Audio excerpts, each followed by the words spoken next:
David, welcome to the show. It's great to have you here. Yes. You being a communications expert, I'm interested to talk to you and pick your brain.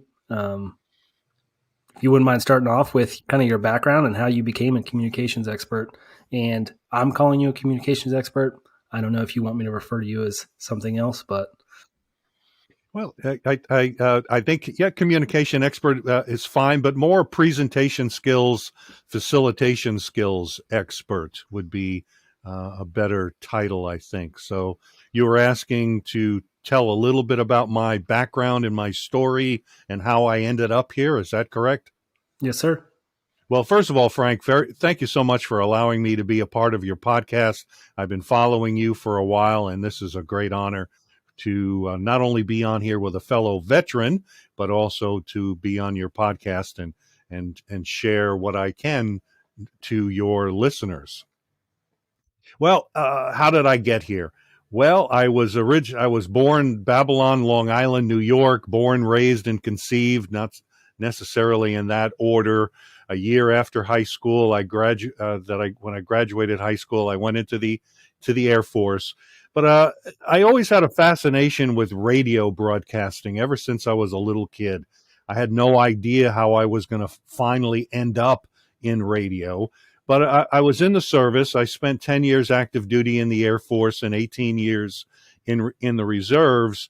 And I guess about my seventh year in the Air Force, active duty, stationed on Guam, a guy that I was working with in the same building invited me to come down and watch him at the local radio station. He was working part-time, and one thing led to another, and within a week I was on the air. And then that became my full-time career after I left the Air Force after 10 years. That became my full-time career for about 12 years. Also did a lot of stage acting. And then eventually the Air Force Reserves offered me a job, said, hey, do you want to be an instructor at Dobbins Air Force Base in Georgia? And that was in 1995. And that's when I started learning the craft of developing training, instructional designing, being up in front of students on a regular basis, teaching them the basics of our career field, air transportation, and found that I really loved it. I was good at it. And I left radio broadcasting for a full-time career in learning and development. And now it has been a part of my daily life for 30 years. And along the way, I started training within the organization I worked for, training subject matter experts on how to be trainers, facilitators, running meetings more effectively, being a speaker at an event, or maybe running a breakout session at a conference. And I found that I loved that. I was good at it, wrote a book about it, or at least a manual that we used at work. And that now has been what I am pursuing in my full-time career in my own business, presentyourwaytosuccess.com, and helping or working with folks to help them to craft a better message and engage their audience. I'm also a big fan of radio, and I've always been interested in pursuing that career field. I know that when I was in high school, I did not an internship, but a job shadow thing at the local radio station. And I just thought it was cool. I've always been interested in the music part of it, but also just, I guess, the voice, like somebody, I don't know, on the radio. I always thought that was a cool job. What was it about radio that kind of made you pursue that career? Was it this music itself, or did you enjoy like the speaking aspect as well? Well, that's a great question. Part of it was the fascination of radio. I grew up in the 60s and the 70s, graduated high school in 1975. Certainly there's a lot of great music today, but during the late 60s, early 70s, just an enormous amount of great music. Went to bed every night with a little transistor radio underneath my pillow and was just fascinated with it. So I also know that there were a few people, adults, that were around our family that commented several times about my voice. I was this little insecure kid And like all of us, I couldn't hear my voice the same way that other people could hear my voice and the potential that I had with my voice. So it was those two things: the fascination, certainly the joy of the music, the love of the music. I think maybe it was also the theater of the mind. I was always fascinated with the old radio show with the War of the Worlds, and I can't remember the director of that. Um, I hate getting in the middle of something and then forgetting it, but it was an old radio show, The War of the Worlds, and everybody was thinking that it was real, and it wasn't real. And that theater of the mind of being able to paint that picture with words, because you can't see, there's no visual when it comes to radio. It's all the palette that the broadcaster is using to paint that picture. So I would say that those were the music, the fascination, theater of the mind, and just the love of radio drove me in that direction. I will agree with the adults from your family back when you were a kid. Your voice is perfect for radio. If I close my eyes and just listen to you talk, it's perfect. I love it. You were talking about presenting. I've also got the face for radio as well. You talked about present your way to success, which is your current. Would you call it a company, consulting business?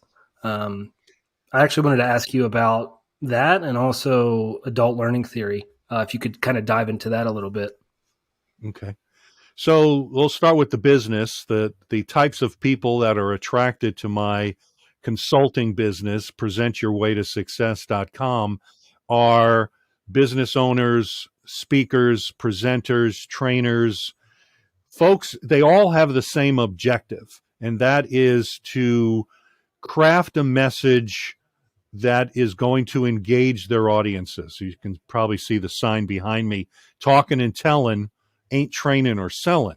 Just getting up in front of people and just talking is certainly someone who can get up and talk and paint a great picture with words certainly is going to be memorable. But most folks just get up and don't realize that and we'll transition into the adult learning theory, they have to use principles that are going to engage the audience and make sure that their message is going to stick, create the sticky factor.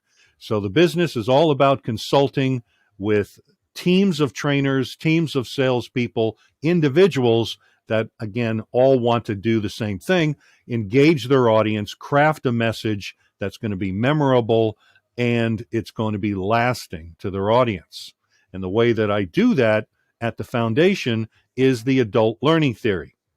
So how adults learn, what are adults looking for in the adult learning theory that I learned came from training. My background is training, of delivering training. I've trained all types of subjects in the Air Force, teaching technical skills, in outside organizations, teaching software, leadership, communication, training trainers to train, working with subject matter experts to be trainers. So a variety of training, different types of training. So the adult learning theory is something that I was originally introduced to while in training, but the more that I used it and the more that I trained it or used it to train others, the more that I could see that anybody can value from it. Anybody that's writing a speech, curriculum, a workshop, whatever, or on the day of delivery. What is it? It is what adults are looking for in an engaging situation, whether it's a meeting, training, a presentation. Adults want to be engaged. They just don't want to be talked to. They want to participate.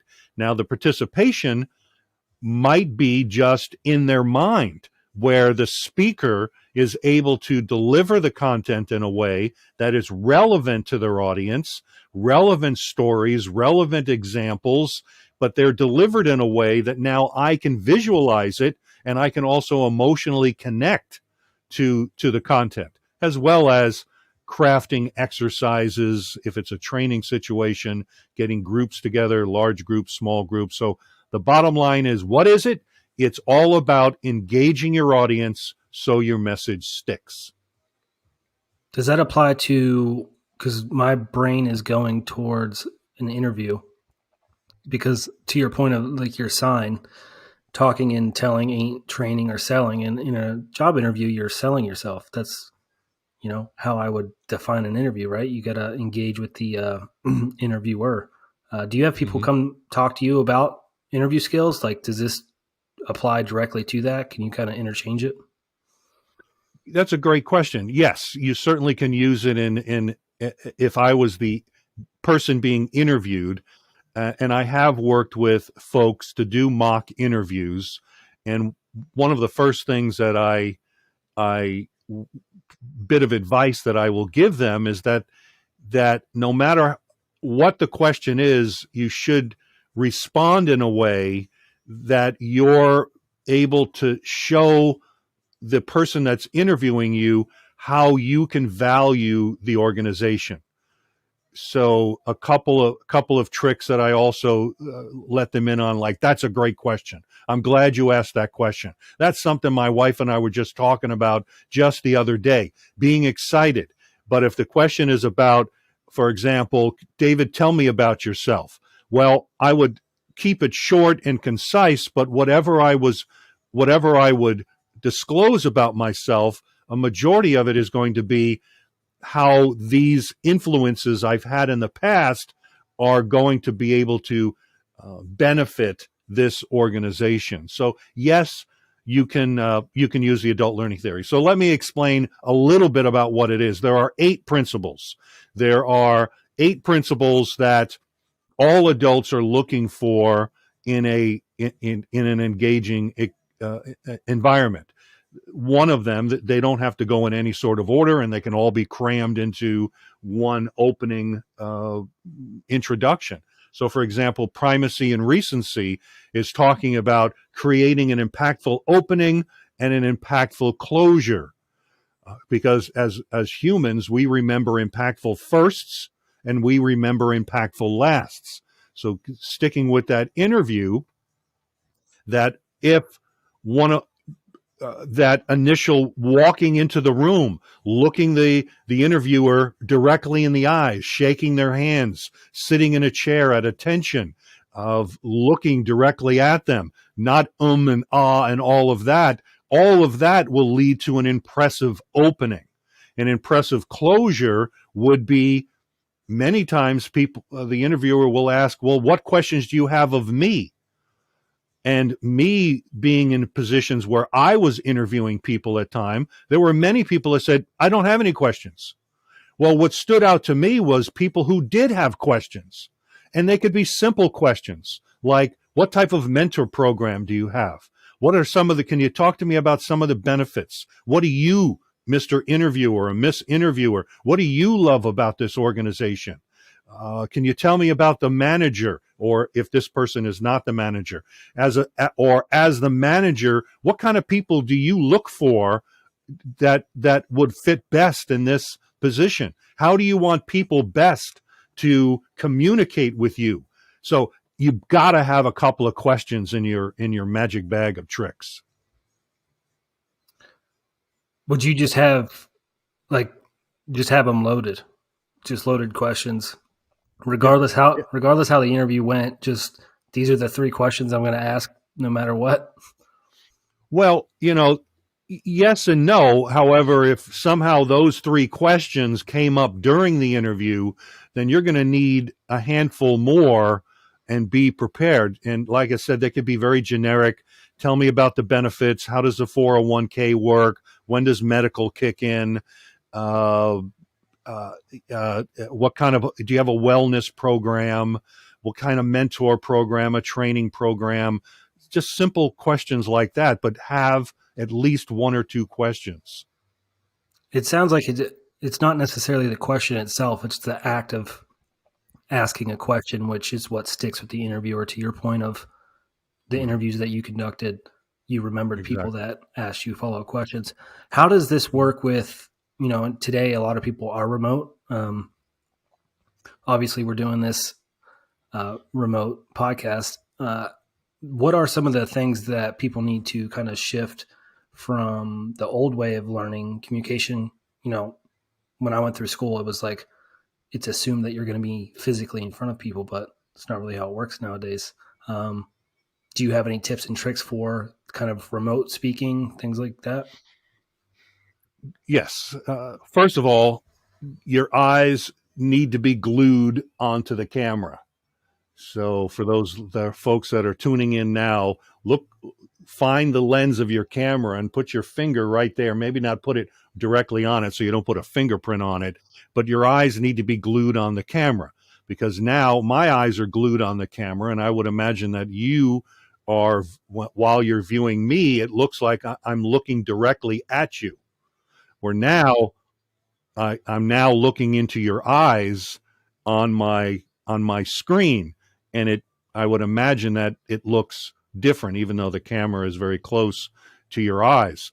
So number one, to create that engagement with your audience, and we'll stick with that interview by because one of the things that you want to look for as well when you want to hire someone is this person a good speaker?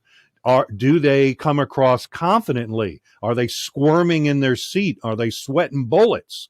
So by looking directly into the camera, that's one way of projecting confidence to your audience. And the other is to sit up straight, have a good microphone, watching out for the ums and ahs. If you're asked a question that maybe you need a moment or two to think about it, that's a great question. Give me a moment. And then go ahead and then answer it. You don't want to fake your way through it, but pause if you have to. Use some vocal variety as well, being monotone and just talking the same and not being excited. You're interviewing for a job. This is a job you want, and leaning on the desk, talking like this, and yeah, that would be nice. Yeah, sure. So have some excitement about it. Yeah, I think a lot of people get caught up in the stress of interviewing for a job. I mean, myself included. It's not like I'm the perfect interviewer, but I think those are really good tips. Since we're talking about looking directly at the camera when you're talking, I think one of the tools that you actually told me about is Center Cam, which is, if you're working remote, is a relatively cheap kind of investment, right, to maintain that engagement with whether it's your team that you work with or your managers, anything like that. But do you know any other tools that would go a long way, whether it's in person or remote, kind of tools to help communicators? Well, having a good microphone, it doesn't have to be an expensive microphone. This one here is a USB Connect microphone. I also do voiceover, so I've had this microphone for years, and it's only $60 or $80. But having a good camera, having a good microphone, good lighting, not having a window or something behind you, not having a ceiling fan or a light that's directly above your head that you can see. You don't want any bright lights like that, because I've seen at times, people are getting a little more savvy when it comes to Zoom than they were at the very beginning of the pandemic. And people were a little more patient with some of these presenters who were not familiar with the software, didn't have the best camera, didn't have the best lighting, didn't have the best microphone. We were a little more patient a year and a half, 2 years ago. But today, we are not as patient. So if someone is not familiar with the software, they don't have the good camera, microphone, or lighting, and you're trying to run a workshop, that's now going to become an extreme distraction. Babies crying in the background, dogs barking, doorbells going off, family members walking in and out of the screen behind you. Things like that are going to be now even more of a distraction today than they were 2 or so years ago. Going back to present your way to success, what drove you to that? Like the love of teaching and coaching others? Obviously that came from when you were in the Air Force, right? Um, I'm interested in people that take the plunge into entrepreneurship or things like that. Individuals that have been doing something for a long time, and they take a step back and say, "I'm going to go out on my own and kind of take this risk." Just curious, what made you kind of take that jump? I think I've got entrepreneurship in my blood. My father, even when we there's five of us, five kids, and I'm the oldest of five, but we're all very close in age. So at when I was young and the rest of us were very young, my father left his full-time job to pursue his dream of creating his own business and went into the industrial cleaning business with sweepers and cleaning warehouses and supermarkets and all different types of industrial type facilities. And I can remember me as a kid working with him and making money, and that was my money for the summer and so on. I didn't see myself going in that route. I went in the military, and grateful I did that. But I think it's in my blood. My brothers, both of my brothers, are in their own businesses as well.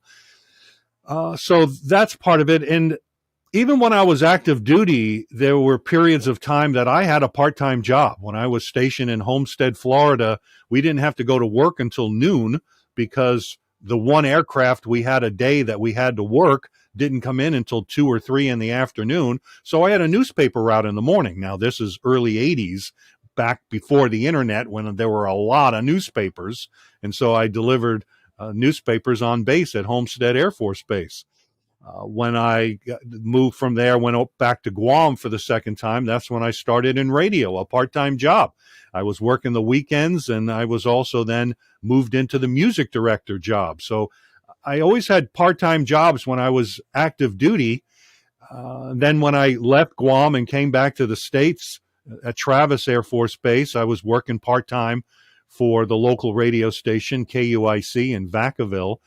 And that's when I transitioned from active duty into the reserves and then started working full time for the radio station.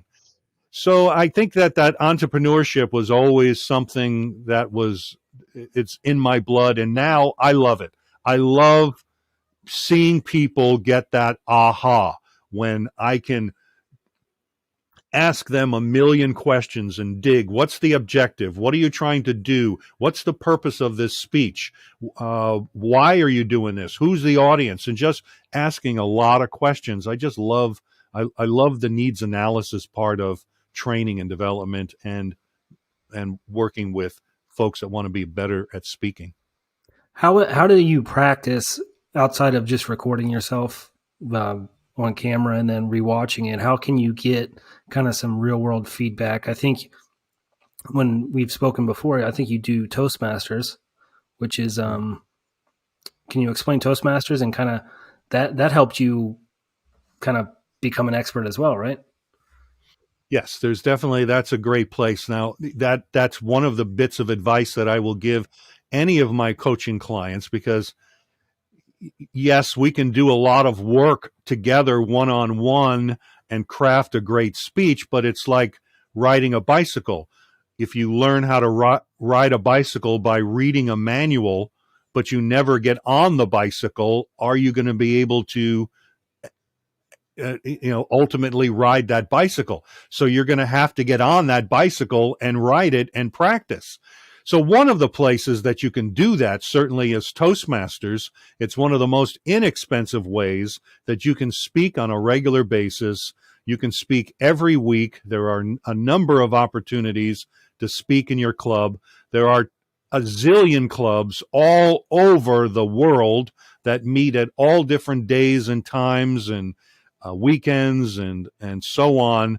Just go to toastmasters.org and look up, put in your zip code or your local address, and you will find a club that is somewhere in your area that would be more than happy to have you visit and be more than happy to have you join that club.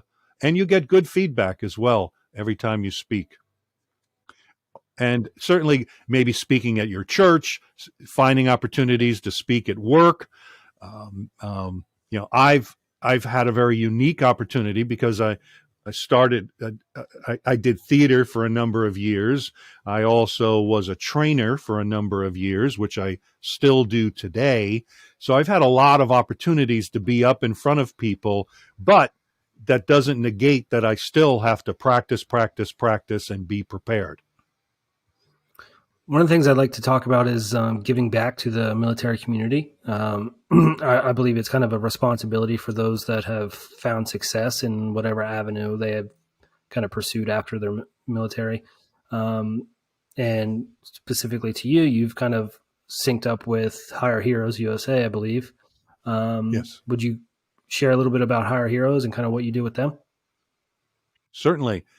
I've been with Hire Heroes now 2 or 3 years, and I am a mentor with them. And the types of folks that I have been mentoring over the years have been active duty military that are in the process of transitioning out of the military, folks getting out that are going to be retiring, folks that are getting out before retirement, and are looking, just have a lot of questions on how to make that transition. What kind of job should I look for?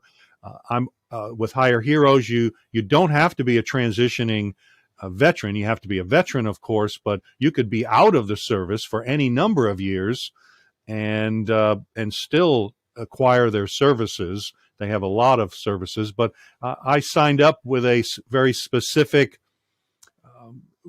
jobs or roles or areas of expertise, and with training, voiceover, radio broadcasting, LinkedIn. I'm not a LinkedIn expert. I know enough about it. That's one of the things that a lot of transitioning veterans ask about is, what the heck is LinkedIn? They have been given the advice that you need to get a LinkedIn profile. Well, what is it? So I'll give them some simple advice. But I'm not an expert, but I know enough that if you have a LinkedIn profile, it needs to be up to date. It's better to have no profile than an out of date LinkedIn profile, because prospective employers are going to look at your social media. David, I want to thank you for your time. This has been very informative. I think communication, or public speaking, whatever you want to kind of group that, is everyone needs it. Everyone can get better at it. And, that could be the deciding factor one day between, potentially a job offer or promotion or things like that, those communication skills. So where can anybody find you? Present Your Way to Success.com, I believe, is your website. Is there any way else they can get a hold of you? One way they can, yes, definitely through the website, presentyourwaytosuccess.com. And while you're there, kind of poke around, and you can get my free ebook on the adult learning theory. And if you're a veteran, reach out to me. Let's have a chat. And depending on what your needs are, I've got some very good programs, very cost effective, many times free, depending on your situation, for veterans, also first responders, nurses, teachers as well. Get in touch with me, and I'd love to talk about your current situation, evaluate your current speech, your sales pitch, take a look at a video that you might have of a recent presentation. So definitely get in touch with me through my website, or you can find me on LinkedIn. I should be the only David Doerrier that you find there. You may find a couple of other Doerriers, like my brother and my sisters, my sister's still using Doerrier as part of their name. So LinkedIn, as well as my website, presentyourwaytosuccess.com. David, it's been great. Thank you. Thanks.